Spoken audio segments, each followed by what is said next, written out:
Our next two questions are quite unconventional in the way that they're asked. 14 almost looks like a maths challenge question.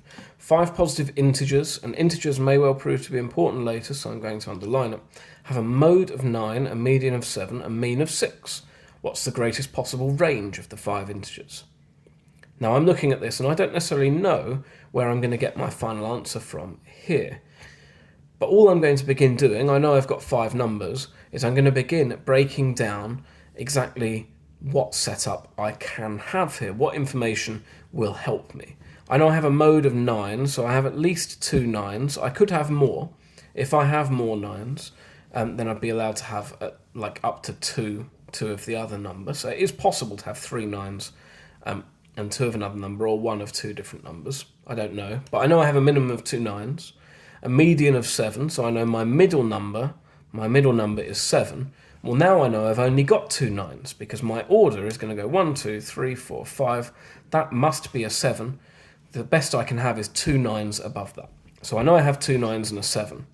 A mean of 6, that's not massively helpful to me. So I have these 2 numbers here. Let's call them, for the sake of the argument, x and y. Let's call them x and y. Put them in that order. So a mean of 6 means when I add all of these together, x plus y plus 7 plus 9 plus 9, and I divide them by the number of terms there are, 5, I'm going to get 6. I'm going to multiply by 5 and group my numbers together. So I have x plus y, then 18 plus 7, so plus 25 is equal to 30. So x plus y is equal to, subtracting 25 from both sides, equal to 5. So I know the sum of these 2 numbers is 5. And I've been asked for the greatest possible range. So the greatest possible range is going to be 9 subtract x in this case.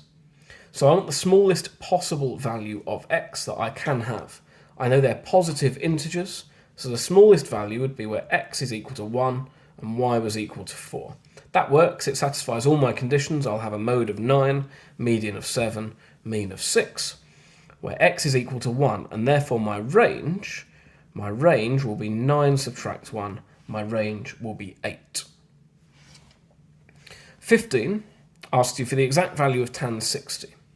Now, you may have learned all sorts of ways to do this. In general, the way I would approach this is I would have learned a table. So I have theta, and then I have sine theta, cosine theta, and tan theta. And I have that for 0, 30, 45, 60, and 90. All the values you're expected to know. And all I know is 2 different patterns, or 3 patterns, I guess you could argue, and 1 starting number. I know that sine of 0 is 0. And then I know my first pattern to generate sine this is like root 0 over 2. Right, root 0 over 2 is just 0 over 2, which is 0 over 2. This is root 1 over 2, which is a half. This is root 2 over 2. This is root 3 over 2. And this is root 4 over 2, which is 2 over 2, which is 1. So my pattern told me I got root 0 over 2, root 1 over 2, root 2 over 2, root 3 over 2, root 4 over 2. My second pattern that I know is cosine is just that flipped around. It goes in the opposite direction. So cosine 0 is 1, then root 3 over 2, then root 2 over 2, then root 1 over 2, which is a half, and then 0. And then I know that tan theta is sine theta divided by cosine theta. 0 divided by 1 is 0. A half divided by root 3 over 2 is 1 over root 3. Root 2 over 2 divided by root 2 over 2 is 1. Root 3 over 2 divided by a half is root 3. And 1 divided by 0 is undefined. It doesn't have a value. And that's how I generate all the values I'm expected to know for the GCSE. You only need tan 60. Tan 60 is just root 3. So I can just write that down straight away. Part B is a harder question because you're not expected to know that value directly. What you are expected to know is how you can use a graph of sine theta or sine x to solve that. So I know my graph of sine x looks like this. It starts at x is 0, y is 0, because when theta is 0, sine theta is also 0, and it moves along like this. It has a period of 360, so this is 180 degrees, and I'm looking for sine 120, so some value roughly down here, 120. What I know is that this curve, and indeed my cosine curve as well, is symmetrical through its maximum and minimum points. That is, whatever this value is here will be the same value on here, equidistant from the middle of my peak. So this value here, where sine theta is 1, occurs when theta is 90 degrees. So 120 is 30 above 90 degrees. So if I go 30 below 90 degrees to 60 degrees, the value of sine 60 and sine 120 will be exactly the same.